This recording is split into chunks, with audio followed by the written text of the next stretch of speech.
감사합니다. 여러분 질문을 하나 드리고 싶은데요. 이 나뭇가지가 살았을까요? 죽었을까요? 의견이 조금 분분한 것 같은데요. 네. 그러면 박수로 결정을 하죠. 손을 드시면 안 돼요. 제가 어차피 안 보이니까. 박수를 치세요. 저기 이게 죽었다고 생각하시는 분 박수 한 번. 아니요. 이렇게 하면 모르잖아요. 몇 명인지. 그러니까 제가 하나 둘 셋 하면 딱 한 번만 치세요. 자, 이게 죽었다고 생각하시는 분 하나. 굉장히 빠르시군요. 네. 그러면 이게 살았다고 생각하시는 분 한 두 분 정도 더 많은 것 같아요. 살은 분이. 답은 뭘까요? 죽어간다. 죽어가요. 이게 오늘 아침에 꺾은 거거든요. 그래서 이게 사실은 붙으면 살 수 있어요. 그쵸? 그럼 놔두면 어떻게 돼요?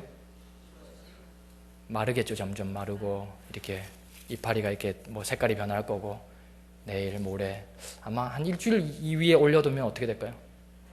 말라서 아궁이로 가는 거죠. 뭐. 그쵸? 그러니까 죽어가는 거예요. 사실 붙으면 살릴 수 있어요. 이게 딱 접목한다 그러죠. 예. 근데 제가 이 나뭇가지와 같았어요. 20대 중반까지. 제가 말라 죽어가고 있었거든요. 제 삶이 바로. 더 심각한 건 교회를 다니면서도 그랬어요. 교회를 그냥 나갔거든요. 근데도 말라 죽어. 제가 그걸 스스로 알았어요. 내가 말라 죽어 가고 있구나. 그때 왜 그럴까라고 생각을 했는데 나름대로 이유도 찾았어요. 저는 그 이유가 뭐라고 생각했냐면 제가 장애인이라는 거, 그리고 내가 가난한 집에, 저희 부모님 두 분이 또 저처럼 다 안 보이시는 분이거든요. 거기 태어나서 또 7살 때 제가 그 고아원에서 보내졌거든요. 제가 어릴 때 굉장히 어쨌든 제가 아마 한 4살, 5살 때쯤부터 굉장히 제가 장애인이라는 걸 알았던 것 같아요. 굉장히 답답했어요. 그래서 맨날 밖에 나가서 부모님들은 저를 못 나가게 했어요. 저희 부모님들은 사실 거리에서 사셨거든요. 특별히 직업이 없으셨으니까. 그래서 맨날 집에 이렇게 문을 잠궈놓고 이제 나가지 마라.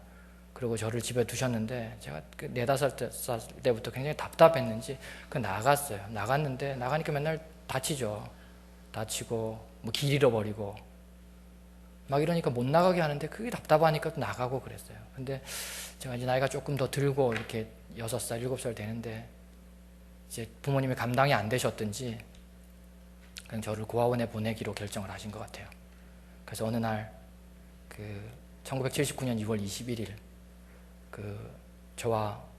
저는 소풍 가는 줄 알았어요. 그냥. 그래서 부모님이 이렇게 먹을 거, 친척들하고 이렇게 먹을 거 이제 준비해서 어느 마당 넓은 집으로 저를 데려갔어요.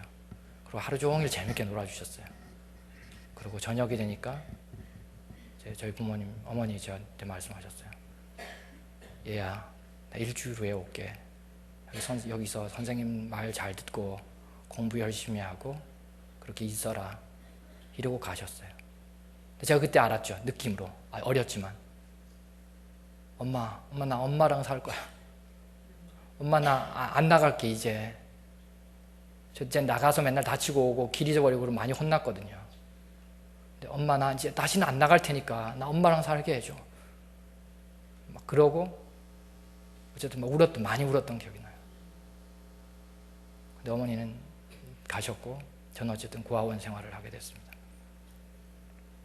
거기서 유년 시절, 중학생 시절, 어쨌든 청소년 시절을 거기서 쭉 보내게 되는데 많은 장애인들이 있었어요. 거긴 시각장애인 물론 최고 많았고요. 청각장애인, 또 지체장애인, 뇌성마비, 또 정신지체, 자폐까지 하여튼 각종 장애인들이 참 많았던 그 고아원이 6.25 때 한국전쟁 당시에 미국 선교사님께서 이렇게 전쟁 고아 중에서 특별히 장애를 입은 아이들만 이렇게 품으셔서 먹이시고 입히시고 하셨던 그 고아원인데 제가 보내질 때는 이제 미국 선교사님은 은퇴하시고 한국 이제 원장님이 이어받으셔서 이제 경영을 하셨던 곳이에요. 그곳에서 어쨌든 어릴 때 자랐는데 그냥 장애인 아이들끼리 지내니까 이렇게 뭐 아이들이 주변 사람들 놀리고 그러진 않는데 그냥 제가 이제 청소년이 되고 이제 조금 자아라는 게 생기면서부터 그런 고민이 들더라고요. 아, 내가 여기서 계속 있다가는 결국 내가 이렇게 해서 이제 몇 년이 지나면 어른이 될 텐데 어떤 어른이 될까? 결국 내가 이렇게 그냥 여기 있다가 그렇게 어른이 돼버리면 나도 결국 내 부모님 같은 그런 어른이 될 수밖에 없다라는 결론이 생기더라고요. 나도 결국 어른이 돼서 어떻게 저떻게 해서 뭐 결혼을 한다고 뭐 할 수 있을지 모르지만 한다고 쳐서 자식을 낳으면 또 못 길러서 그냥 보내야 되는 그렇겠구나라는 생각이 들더라고요. 이곳에 있다가는. 그래서 제가 고아원을 떠나기로 결심을 했습니다. 많이 반대를 했죠. 혼을 내기도 하고 맞기도 하고. 그런데 어쨌든 또 제 마음속에 두려움이 많았어요. 그러나 그냥 떠나기로 했어요. 막연한 소망을 가지고. 어쨌든 소망은 딱 한 가지였어요. 우리 부모님 같은 그런 어른은 안 돼야 되겠다. 사실 저희 부모님 얼마나 마음이 아프셨겠어요. 그러나 어쨌든 그런 어른은 안 돼야지 라고 생각을 하고 가졌던 소망이 대학이라도 가야 되겠다. 근데 사실 재밌는 건 제가 대학을 간다 그래서 뭐 따로 방법이 있는 것도 아니야 보니까. 제가 대학을 졸업을 한다고 쳐요. 좋은 대학에 가서 All A를 맞고 졸업을 한다고 해요. 제가 어떤 기업에 원서를 내면 기업이 저를 써줍니까? 면접하자마자 떨어뜨릴 거 아니에요. 아이고 이 사람 우리가 또 화장실부터 데려다녀야 되고 밥 먹는데도 늘 따라다녀야 되고 우리가 무슨 자선단체냐. 그러고 거절될 건 뻔하잖아요.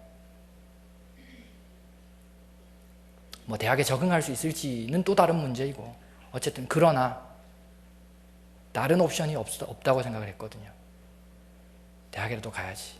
그러고 그 고아원이 지방에 있는 고아원이었는데 무작정 서울로 그냥 올라왔어요. 그 특수학교는 이제 학비를 받지 않아요. 그리고 기숙사비는 이제 고아원 출신 아이라는 이유로 이제 면제를 해줬고. 그래서 서울로 무작정 갔죠. 공부를 하는데 서울에 가니까 정말 그 장애인들도 많은데 그렇게 똑똑한 애들이 많아요. 그렇게 그냥 잘난 애들도 많고 저를 부럽게 하는. 고아원에 있을 땐 그건 몰랐는데 그렇더라고요. 제일 특별히 저를 부러워하게 만들었던 그런 친구 중에 하나는 그 집이 굉장히 부유한 친구였어요. 얼마나 부유했냐면 자기 전용 기사가 있었어요. 서퍼. 그래서 아침마다 그 친구를 자동차에 태워서 이렇게 학교에 데리고 오고 그 다음에 학교 끝나면 데리고 가고 그 기사는 낮 동안에 맨날 운동장에서 그냥 차 세워놓고 차 닦고 그냥 차에서 누워 자고 그냥 어떤 반 나와서 이제 축구하거나 그러면 끼어서 축구하고 공주 써주고 맨날 그랬거든요. 근데 제가 그 친구를 보면서 어떤 생각을 했냐면 하나님이 공평하시면 적어도 저래야 돼. 장애를 주셨으면 그래도 그래 저 친구처럼 그래도 조금 그래도 평생 어쨌든 먹고 살 수 있을 뭔가 해주셨어야지. 나는 뭐야. 그런 생각을 막 했다고요. 그 친구를 보면서 정말 부러웠어요. 그리고 애들이 그렇게 똑똑해요. 서울에 가니까 얼마나 똑똑한지 정말 부러웠어요. 얼마나 똑똑한 친구가 있었냐면 그 친구 별명은 녹음기였어요. 그러니까 한 번 듣는 것은 아무래도 시각장애인들은 이렇게 책을 이렇게 그 점자 책을 만드는 건 굉장히 어렵거든요. 비싸기도 하고 어째 어려운데 그 주로 이제 다른 사람들이 읽어주면 그걸 듣고 이제 공부도 하고 책도 읽고 그러는데 한 번 들은 건 까먹지도 않아요. 그 친구는 그 신기해하는 게 있었어요. 그 친구가 그게 뭐냐면 왜 사람이 한 번 들은 걸 까먹냐는 거예요. 그러니까 안 들었으면 몰라도 들은 걸 어떻게 까먹을 수 있냐.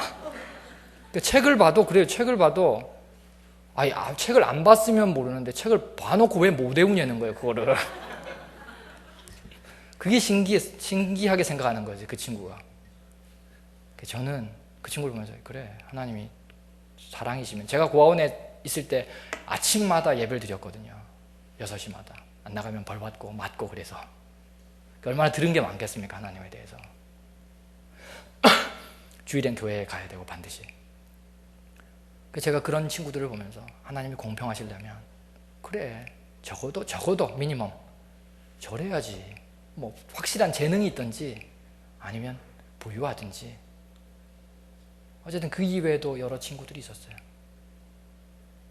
굉장히 부러워했죠. 그리고 전 서울에 그냥 갈 때, 저는 그냥 뭐 고아원에서 자랐고 하니까 뭐 용돈도 없이 자랐고, 뭐 그러니까 그냥 버틸 수 있겠지라고 생각을 했어요. 그건 익숙해져 있으니까. 근데 막상 부딪히니까 좀 안 그렇더라고요. 막 용돈 쓰고 하는 게 또 부럽기도 하고, 또 점자책을 만드는데 돈이 많이 들어요.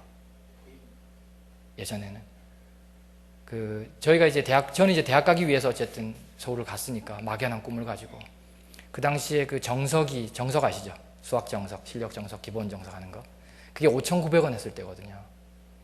일반 가격으로. 근데 그걸 점자로 바꾸면 12만 원이 들었어요. 근데 12만 원 주면 그냥 주는 게 아니라 1년을 기다려야 돼요. 어떨 때 2년을 기다려야 되고. 수학은 조금 이렇게 점령하기가 더 어려워서. 근데 제가 그 돈이 어디 있어요?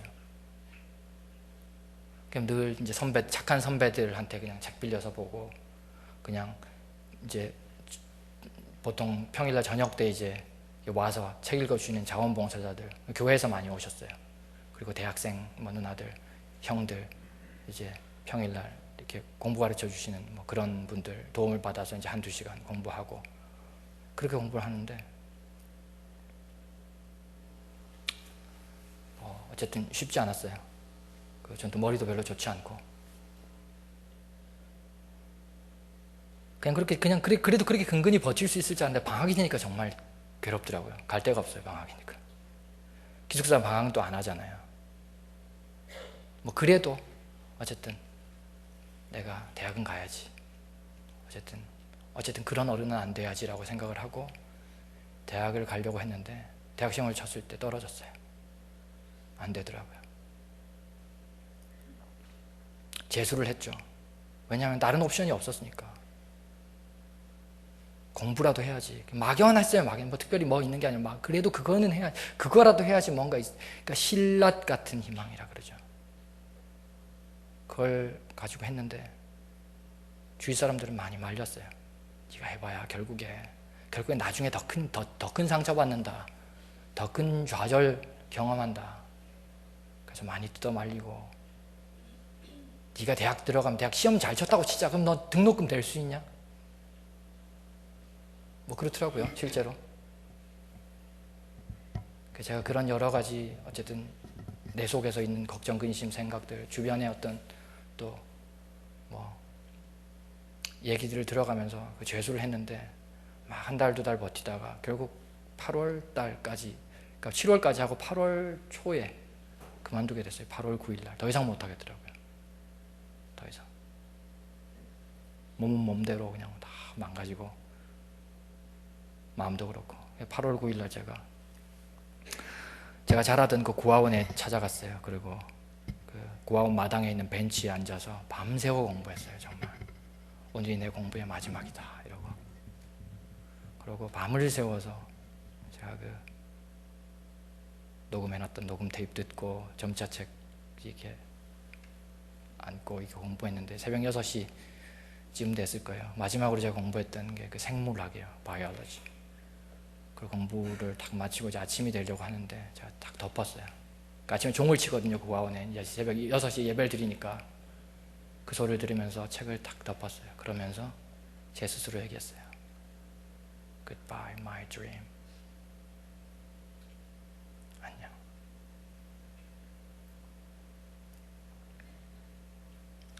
아무런 소망이 없었어요. 그냥 굴러다녔어요.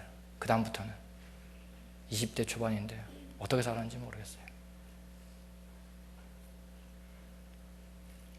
하나님에 대한 원망이 참 심했습니다. 그 당시에 나왔던 영화 중에 하나가 뭐냐면, 여러분 그거 아실 거예요. 아마 나이 좀 있으신 분들은.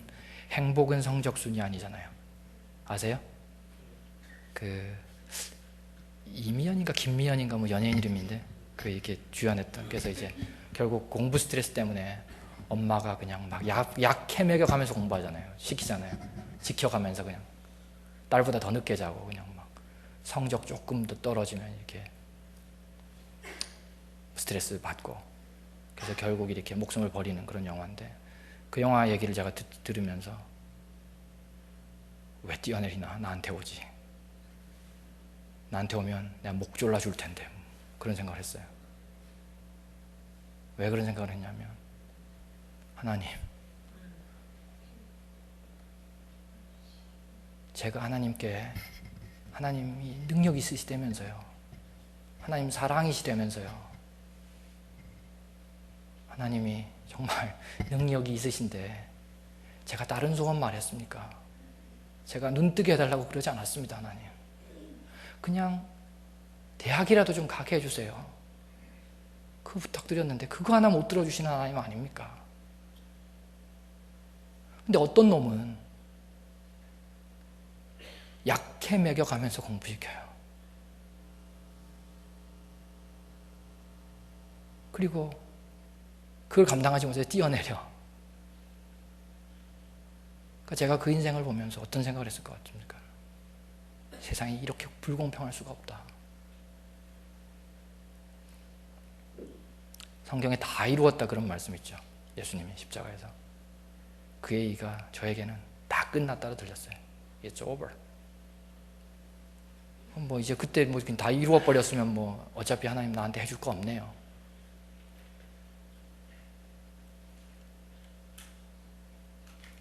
주변에 대해서, 하나님에 대해서, 나 자신에 대해서, 저는 제 인생이 그냥 불량품인 줄 알았어요. 불량품. 인생이 참 재수가 없다, 재수가 없어도 더럽게 없다라고 생각을 했어요. 일에 대해서도 마찬가지로 제가 할 수 있는 일이 아무것도 없었어요. 제가 재수를 하면서, 하나님, 나를 이렇게 가난한 집안에 태어나게 하시려면 눈이라도 좀 주셔서 노가다라도 할 수 있게 하셨어야 되는 거 아닙니까? 근데 그것도 못하니까 결국 그걸 내려놓으면서, 포기하면서, 이게 하나님의 공평입니까? 이게 하나님이 선하셔서 그런 겁니까? 인생이 깜깜했어요. 무기력의 극치였어요. 큰 고민이 하나 있었는데요. 그게 뭐냐면, 내가 앞으로 이런 식으로 어떻게 50년을 더 사나, 60년을 이 사람이 보통 7, 80년 살잖아요, 평균적으로. 근데 내가 어떻게 앞으로 그때까지 살아가나. 20년 살기도 이렇게 힘든데 앞으로 50년, 60년을 더 버텨야 되는데, 난 술, 담배도 안 하니까 또 안 하는 게 아니라 사실 못 하는 거죠. 살 돈이 없으니까. 어쨌든 안 했거든요. 더 오래 살지도 모르잖아요. 끔찍했어요. 어떻게 버팁니까? 마치 음식을 시켰는데 양이 굉장히 많아요. 근데 맛은 굉장히 없어. 근데 먹어야 돼. 꾸역꾸역 먹는데 아직도 어쨌든 먹었는데 꾸역꾸역 절반도 훨씬 더 남았어요. 근데 이제 한 숟갈만 더 집어넣으면 토할 것 같아. 구역질이 막 날 것 같아요. 딱 그런 느낌이었어요. 정말 하루하루 살아가기가 그렇게 재미가 없었어요. 어쨌든. 근데 어느 날 라디오를 듣는데 그때가 새해 첫날이었어요. 그 라디오를 듣는데 그 라디오 쇼 호스트가 이제 인사를 하면서 새해 복 많이 받으십시오 여러분. 새해가 됐는데 제가 여러분들에게 좋은 소식을 하나 전하겠습니다. 대한민국 남녀 평균 수명이 각각 3년이 늘었습니다. 오 마이 갓. 그 기분 아세요, 여러분? 1년을 꾸역꾸역 살았는데 3년이 늘었다는 거예요. 끔찍한 일이죠. 어쨌든 그때 그 시점으로부터 이제 2년이 흐르는 그 사이에 제 친구들 중에, 장애인 친구들 중에 2명이 자살하는 사건이 있었습니다. 한 친구는 제가 고등학교 때 굉장히 부러워했던 그 친구, 부유한 친구, 그 친구가 스스로 목숨을 버리는 그런 일이 있었는데, 왜 그랬냐면 아버지가 사업을 하셨는데 아버지가 불의의 교통사고로 세상을 떠나시게 됐어요. 그러니까 사업주가 이렇게 세상을 떠나니까 이제 사업 자금이 은행으로부터 다 회수가 됐겠죠, 아마. 뭐 자세한 내막은 모르겠는데 그랬던 것 같아요. 그러니까 그 친구는 난 이제 살 소망이 없다, 아버지를 따라갈래, 그러고 가더라고요. 또 한 친구는 노래를 굉장히 잘 부르는 친구였는데 카페 같은 데서 노래도 부르고 그랬어요. 실제로 그 어떤 착한 아가씨를 하나 사귀었어요. 그래서 아주 친해져서 결혼을 이렇게 약속할 만큼 친해졌는데, 그 사실을 그 자매 그 부모님들이 알게 됐는데 막 난리가 난 거죠. 그래서 이 친구를 찾아왔어요. 그래서 막 집에서 끌어내고 그냥 막 모욕을 주고 그냥 다신 못 만나도록 그렇게 했어요. 결국 못 만나게 되더라고요. 거기에 또 실망을 하고 그 친구가 세상을 버리게 됩니다. 약을 먹고. 제가 그 소식을 듣고 가슴이 터지려고 그랬어요. 장애가 이런 겁니까? 세상을 버려야 되는 이유입니까? 가난이 세상을 버려야 되는 이유입니까? 그러고도 하나님은 사랑이라고 말하실 수 있습니까? 하나님이 공평하셔서 이렇습니까? 하나님이 능력이 많아서 그렇습니까? 하나님이 세상 경영하시는 방식이 이것입니까?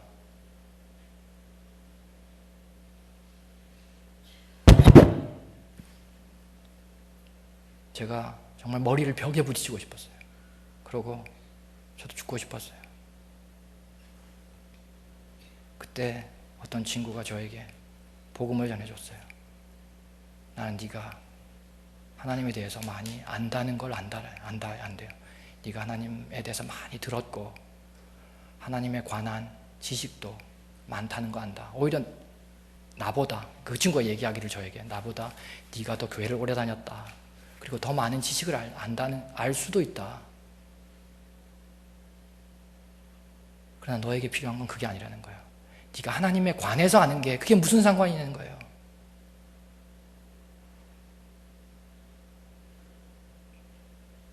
너에게 필요한 것은 하나님을 만나는 거라는 거예요. 이 나무가 어떻게 하면 살 것인가에 관해서 아는 것, 이 나무가 생물학책, 농학책을 본다고 그게 도움이 되는 게 아니잖아요. 실제로 필요한 건 뭐예요? 접붙여지는 거예요. 그렇죠? 그러니까 너에게 필요한 건 그거라는 거예요. 네가 하나님이 사랑이시다, 하나님이 좋으신 분이다, 능력이, 그런 지식이 너에게 무슨 상관이 있냐는 거예요. 난 하나님을 만났냐? 만나고 싶었어요. 저도. 그냥 따지고 싶었으니까. 오직 예수 그리스도를 통해서, 그분을 통해서만 하나님을 만날 수 있다는 거예요. 하나님과 접붙으면 너무 네가 메말라가는 게, 네가 죽어가는 게 너의 장애나 너의 가난이나 너의 어떤 그 컴플렉스, 고아원 출신이라는 컴플렉스나 그 밖에 여러 가지 것이 때문에 너는 말라간다고 생각하지만 사실 그게 아니라 네가 나무에 붙어있지 않기 때문에, 이 가지가 죽어가는 것은 나무에 붙어있지 않기 때문에 죽어가는 거예요. 그걸 저에게 알려주셨어요. 그리고 예수님을 영접할 수 있도록 도와주셨어요. 그분이. 근데 제가 예수님을 영접할 때 참 감사했던 게 있어요. 그게 뭐냐면 하나님은 영이시라는 거예요. 하나님은 영이시다.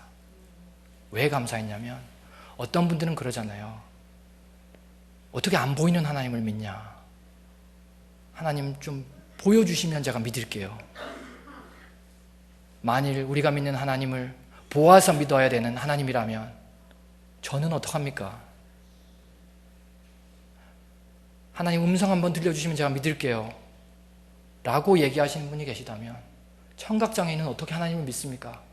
우리가 하나님을 그렇게 믿어야 하는, 우리 하나님이 그런 식으로 믿어야 되는 하나님이라면, 하나님 만나기 위해서 저기 와라 그러면 평생을 침대에 묶여서 살아야 되는 전신마비 장애인은 어떻게 하나님을 만납니까? 우리가 뭔가 심오하고 오묘한 걸 깨달아야지, 지혜를 가지고 지식을 가지고 하나님을 만나야 된다면 인지장애가 있는 아이들, 어떻게, 정신지체가 있는 아이들은 어떻게 하나님을 만납니까?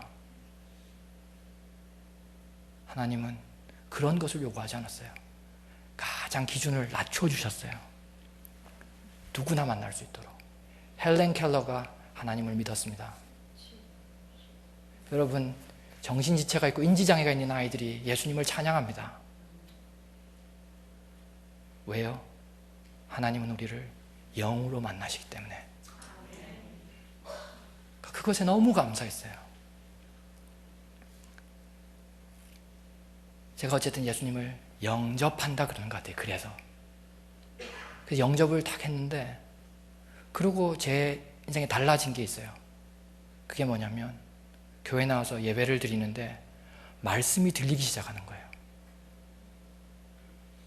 아니, 그 전까지도 말씀 들렸죠. 제가 청각장애인은 아니니까. 그런데 목사님, 교회 나가서 목사님 말씀을 들으면 그냥 수업하는 거, 수업하는 거. 기독교 수업. 그러니까 주일 학교라 그러잖아요. 그래서 막 그게 아주 이름도 잘 지었다 막 이러고 그냥 교회 갔다고 제가. 마태복음에 관해서 그냥 설교하시고, 뭐 사도행전에 관해서 그냥 얘기해 주시고, 가끔 뭐 퀴즈 대회하고 뭐 시험 보면 그냥 또 상품도 받고 뭐. 그냥 수업이었어요. 그러나 제가 예수님을 영접하고 나서는 말씀이 들렸어요. 그냥 그게 나와 관계 있는 어떤 말씀, 나에게 하시는 말씀으로 들리더라고요. 신기하죠? 그리고 어느 날 제가 주일 예배 중에 사도신경을 외는데, 외잖아요, 주일 때.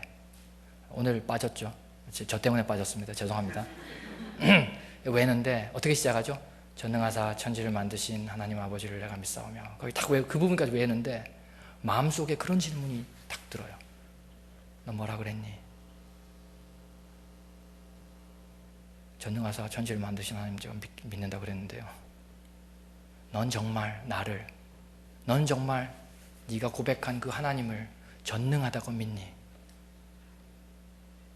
예, 아멘 하셨는데 어떤 분이, 전 아멘 하지 못했어요.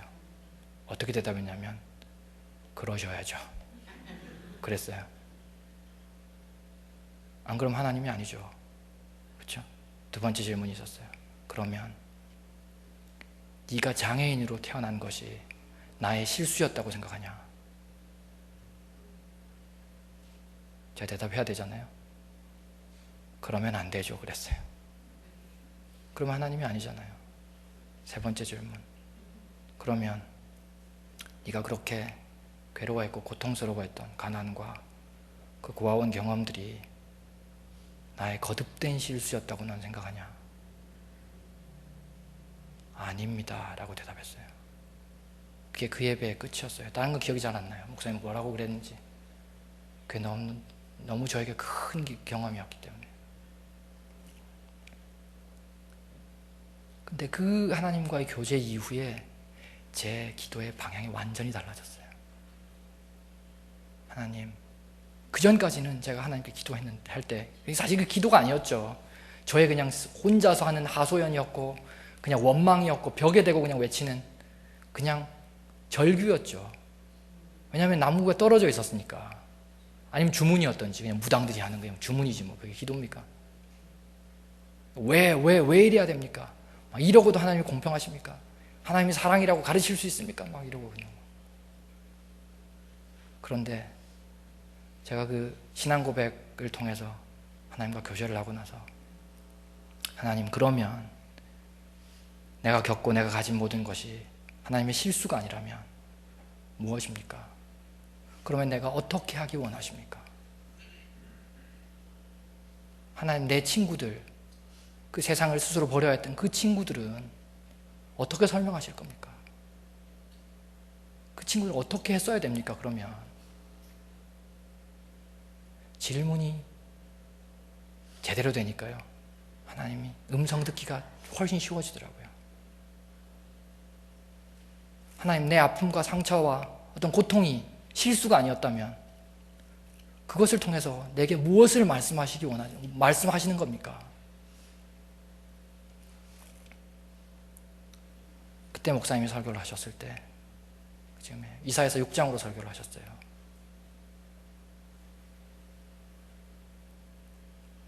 내가 누구를 보내며 누가 우리를 위하여 저들에게 갈고.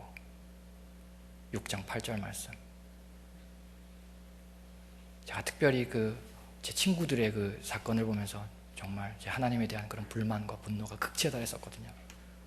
근데 하나님이 그 말씀으로 저에게 들려주셨어요. 그 주일 예배 때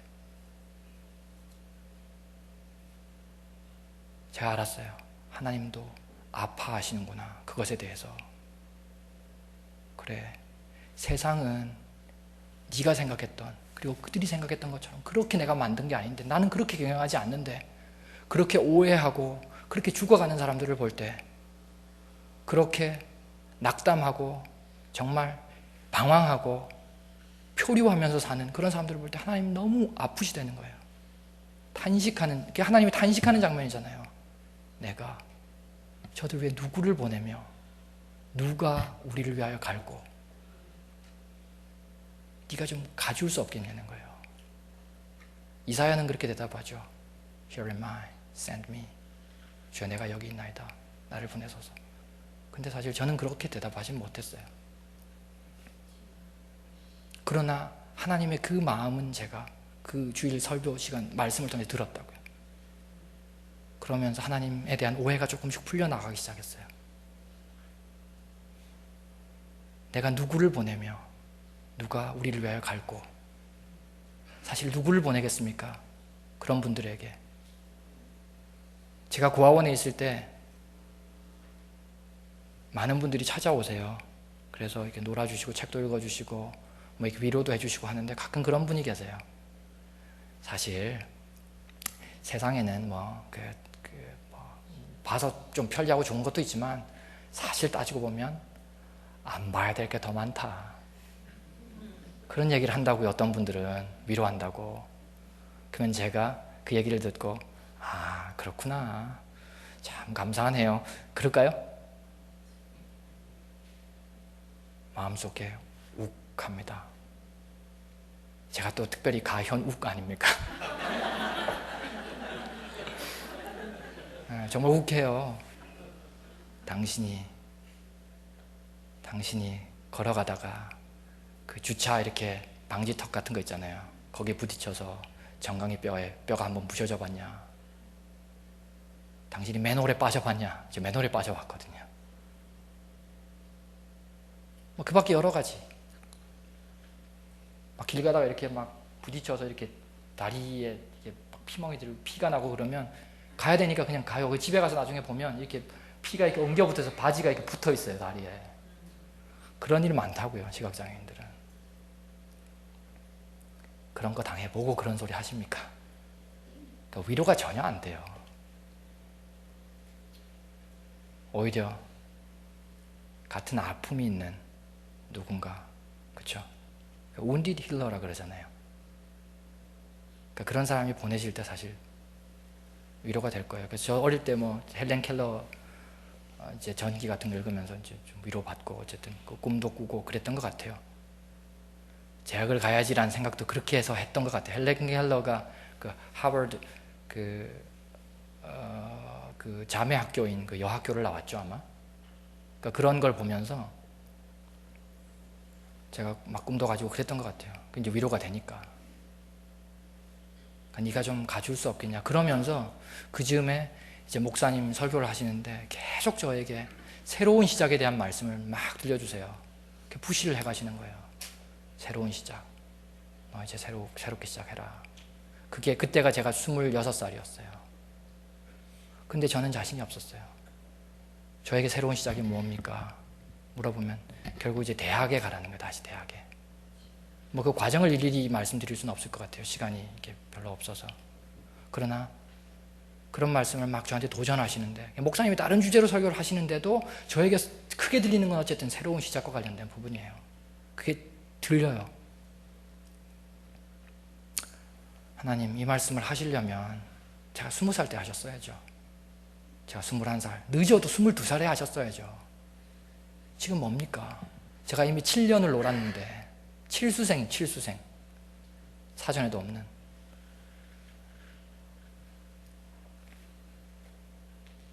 어떻게 하라는 겁니까? 그리고 하나님과 6개월을 씨름했어요. 하나님은 계속 새로운 시작에 대한 도전하시고 용기를 주시고 격려하시고, 교회 가면 은혜 받았다가 또 돌아가면 안 됩니다 막 이러고 하여튼 밀고 당기고 했어요. 97년 4월이 됐어요. 수능은 이제 6개월이 남았어요. 근데도 저는 결정을 못했어요. 그 순간 하나님께서, 제가 성경 말씀을 읽는데 한 가지 사례를 들려주셨어요. 그게 뭐냐면 마리아가 천사를 만나는 장면이었어요. 천사가 마리아에게 네가 앞으로 아기를 낳을 거다, 그런 소식을 전했죠. 무슨 얘기인지는 다 아시죠? 그러니까 그 얘기를 하는데 마리아의 반응이 저를 충격에 빠뜨렸어요. 마리아가 한 번 이렇게 의문을 품죠. 제가 사내를 알지 못하는데, 남자를 알지 못하는데 어떻게 이런 일이 있겠습니까? 그러니까 천사가 설명을 해주는데, 사실 정상적이라면 그래도 마리아는 사양을 했어야 될 것 같아요. 저는 좋은데, 저는 어쨌든 받아들이겠습니다. 요셉이나 친정, 하여튼 거절할 수 있는 이유가 많아요. 근데 마리아가 그렇게 하지 않고 어떻게 답하냐면, 주의 여종이오니 말씀대로 이루어지이다. 그리고 받아들이는 거예요. 하나님의 그 계획을. 특별히 말씀대로 이루어지이다. Let it be to me as you have said. 하나님 알겠습니다. 제가 그 말씀에 굴복했어요. 저는 아무리 생각해도 자신이 없습니다. 또 이미 늦었습니다. 머리는 녹슬었습니다.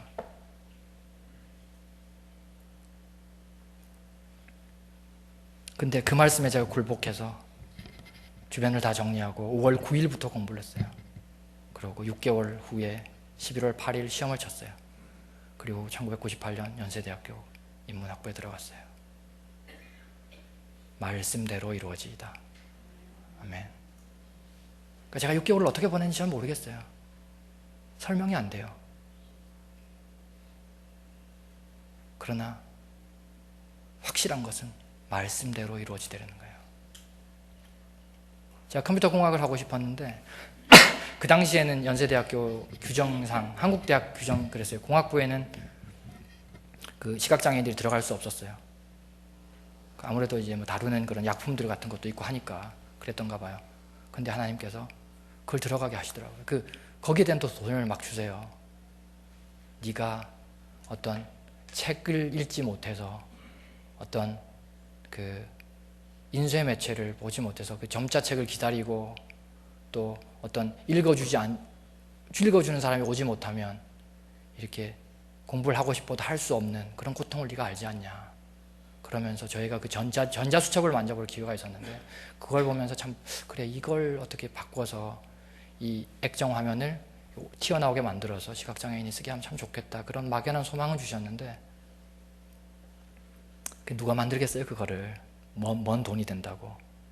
근데 하나님이 그거에 대해서 네가 만들어보지, 이런 소망을 또 주셔서 도전해 가시는데, 결국 그거 가지고 또 씨름했어요. 하나님, 저는 인문학 공부하기도 힘듭니다.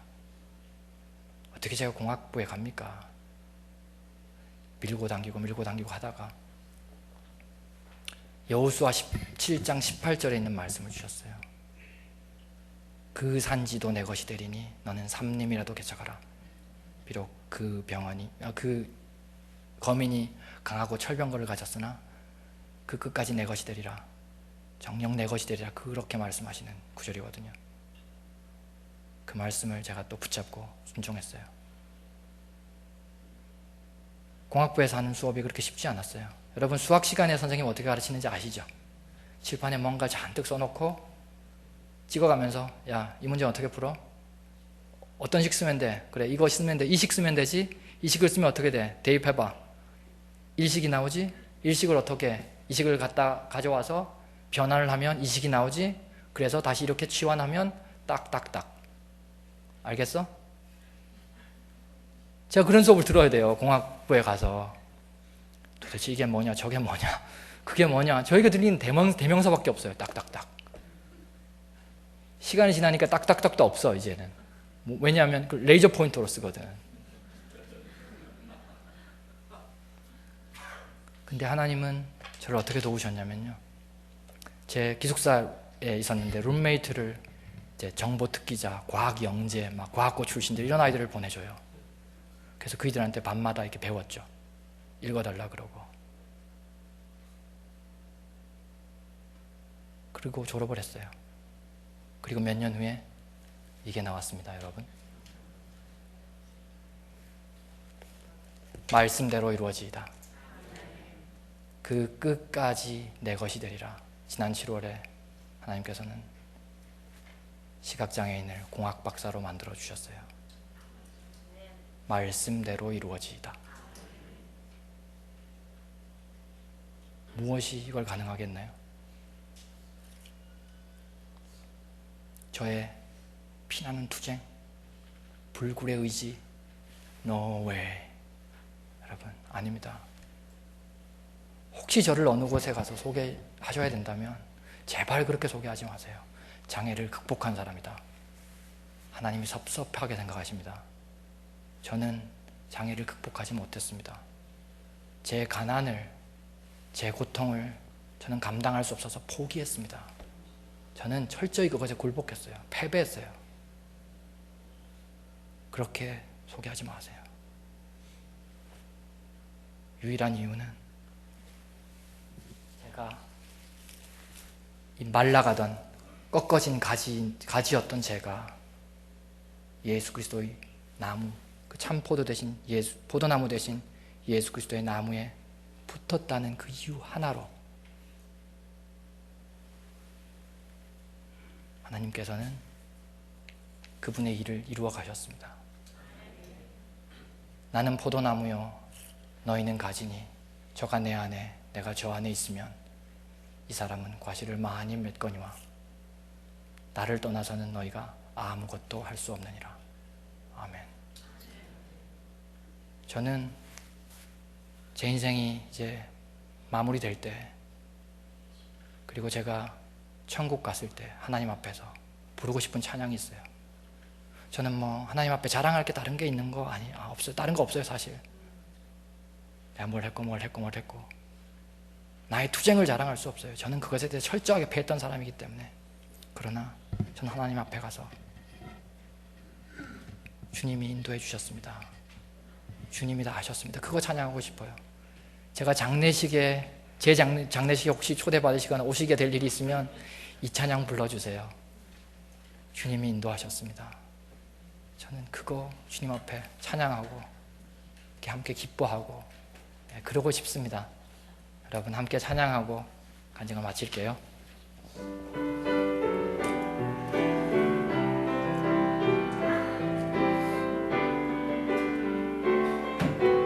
함께 찬양하시겠습니다. 내 인생 여정 끝내어 강 건너 언덕 이를 때 하늘 문 향해 말하리 예수 인도하셨네. 매일 발걸음마다 예수 인도하시네. 나의 무거운 죄짐을 모두 벗고 하는 말 예수 인도하셨네. 이 가시밭길 인생을 허덕이면서 갈 때에 시험과 환난 많으나 예수 인도하셨네. 매일 발걸음마다 예수 인도하시네. 나의 죄 짐을 모두 벗고 하는 말 예수 인도하셨네. 함께 손 들고 찬양할까요? 내 밟는 발걸음마다 주 예수 보살피시사 승리의 개가 부르며 주를 찬송하리라. 매일 발걸음마다 예수 인도하셨네. 나의 무거운 죄 짐을 모두 벗고 하는 말 예수 인도하셨네. 찬양팀 그대로 서 계시고, 참 하나님이 언제나 가장 합당하게, 가장 적실하게 우리에게 은혜를 주신다고 믿습니다. 지난주에 함께 말씀을 나누고 사도행전 14장의 말씀을 우리들이 묵상하면서 오늘 우리가 암송 구절로 14장 22절을 택했었습니다. 하나님의 나라에 들어가려면 많은 환난을 겪어야 할 것이라.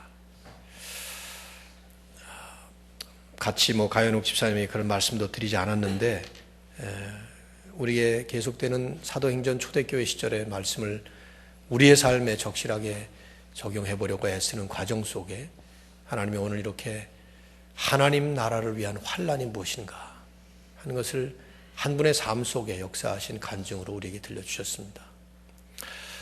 요한복음 9장에 보면 제자들이 길을 가다가 날 때부터 시각장애인으로 태어난 한 사람을 보면서 질문을 하죠. 이게 누구 죄입니까? 저분의 죄입니까? 아니면 그분의 부모의 죄입니까? 그때 예수님이 참 신기한 말씀하셨습니다. 이건 그의 죄도 아니고 부모의 죄도 아니고 그의 삶에서 하나님이 하시는 일을 나타내고자 함이라. The work of God may be displayed in his life. 그렇게 말씀하십니다. display라는 말을 쓰셨어요. 나타내신다. 디스플레이라는 말은 미국에 사는 우리들에게는 익숙한 말이죠. 백화점에 가면 전시장에 디스플레이 되는 것들이 있습니다. 옷을 팔기 위해서 예쁘게 생긴 마네킹에다 그 옷을 걸어놓고 디스플레이를 하면 지나가던 사람이 그걸 보고 저 옷이 참 좋은 옷이구나, 이쁜 옷이구나, 나도 사서 입어야지 하고 입는 것이죠. 그 옷의 가치를 디스플레이 하는 것입니다. 하나님이 하시는 일을 The work of God may be displayed in his life. 하나님이 하시는 일을 디스플레이를 하시려고 하나님이 그 한 사람에게 장애를 주셨다고 말씀을 하셨는데, 이것은 어떤 한 사람 혹은 가연욱 박사 같은 한 분에게만 하신 것이 아니라 여러분이나 저나 우리 모두에게 하나님께서 하시는 하나님의 섭리입니다. 그렇죠? 여러분 믿으시죠? 우리의 삶은 내가 계획한 것 아니고 내가 원해서 된 게 아니라 하나님께서 원하셔서 하나님께서 예정하시고 섭리하셔서 우리를 보내시고 세우시고 인도하시고 어느 날 거두가실 겁니다. 아니 종결하실 겁니다. 그래서 영원한 삶으로 우리를 인도하실 겁니다. 근데 그 과정 속에 하나님을 보지 못하는 세상에 시각 장애인이 아니라 영적으로 시각 장애를 가지고 태어나는 죄 많은 세상에 하나님을 보여주시기 위해서 우리도 다 죄라는 장애를 가지고 태어났었는데, 이제 하나님은 하나님 만나고 죽어가던 인생이 예수 그리스도라는 포도나무의 젖먹이 된 다음부터는 우리를 통해서 하나님의 일을 디스플레이 하시려고 지금 이 자리에 세워주셨다고 믿습니다. 사랑하는 우리 가연욱 박사님을 통해서 역사하신 하나님, 또 이분의 삶 속에 주인이 되신 그 예수님이 우리의 주인이시고 우리의 하나님이시라면 오늘 우리에게 나눠주신 귀한 간증은 한 분의 인간 승리, 장애를 극복한 한 사람의 성공담을 얘기하는 것이 아니라 오히려 가연욱 박사님은 지금부터 시작이라고 그랬어요. 박사학위를 딴 것이 본인이 말씀하신 것처럼 so what 그렇게 말씀하셨습니다. 이제부터 이분을 통해서 이미 만드신 저 좋은 기기, 시각 장애인들과 똑같은 어려움을 겪는 분들에게 누구보다도 저 문제와 아픔을 절감했던 분이기 때문에 어떤 물건을 어떻게 만들어야 될지 잘 아는 분이라서 팀을 구성해서 저런 귀한 작품을 만들어냈습니다. 이외에도 많은 것들을 이미 만들어냈고 프로젝트들을 많이 진행하고 있고 지금 피츠버그 대학에서 학생들을 가르치고 있습니다.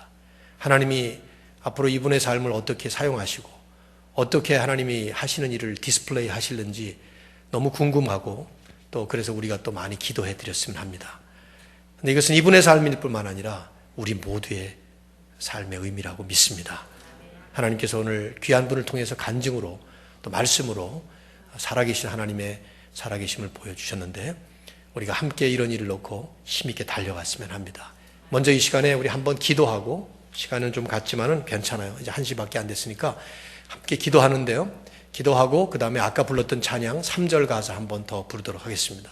우리 함께 기도하실 때 여러분과 저의 삶, 우리들의 삶을 드립시다. 하나님, 우리의 삶에도 하나님이 나타내시고자 하는 하나님의 일을 잘 나타내 드릴 수 있도록 우리 가연욱 박사님이 하신 것처럼 귀한 간증인데 그 간증이 귀한 것은 저분의 인간 승리의 삶이 아니라 그 인간 승리와 같은 삶을 통해서 역사하신 하나님을 드러내셨고 복음을 알려주셨고 예수 그리스도가 누구신지를 알게 하셔서 접목되어야 될 바로 그 원초적인 진정한 포도나무를 보여주셨습니다.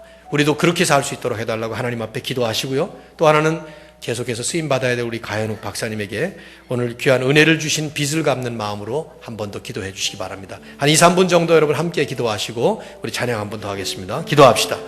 아버지 하나님, 하나님의 은혜를 감사합니다. 오늘 우리에게 주신 귀한 은혜 감사합니다. 참으로 하나님, 저희들의 삶을 통해서 드러내시기를 원하시는 하나님의 뜻을 분명히 알게 하시고 우리 하나님의 그 거룩한 역사를 향해서 저희들이 힘있게 달려가도록 하나님께서 우리를 다스려 주시옵소서. 하나님이여, 우리의 삶에 주님이 원하시는 주님의 뜻이 하나님의 일이 무엇인지를 보여주시고 우리 개개인의 모든 삶 속에서 우리도 다 죄를 가지고 태어난 장애인들인데 아버지께서 우리에게 예수 그리스도를 보내주셔서 이제는 진정한 하나님의 축복을 누리게 하여 주셨사오니 아버지 하나님 앞에서 더욱더 주님 앞에 영광 돌리는 우리의 삶들로 인도하여 주시옵소서. 하나님, 우리 가연욱 박사님 계속 사용하여 주시고 그를 통해서 하나님께서 이제까지 역사하셨지만 앞으로 더 많이 역사하시고 하나님 나타나 주시고 우리 하나님의 영광을 위해 쓰임받도록 도와주시옵소서. 수많은 어려운 영혼들, 힘들고 지치고 상처받고 아픈 많은 사람들 향해서 쓰임받는 귀한 인생 되게 하시고 그래서 주님이 주님 되시고 하나님이 하나님 되시는 영광스러운 축복 허락하여 주시옵소서.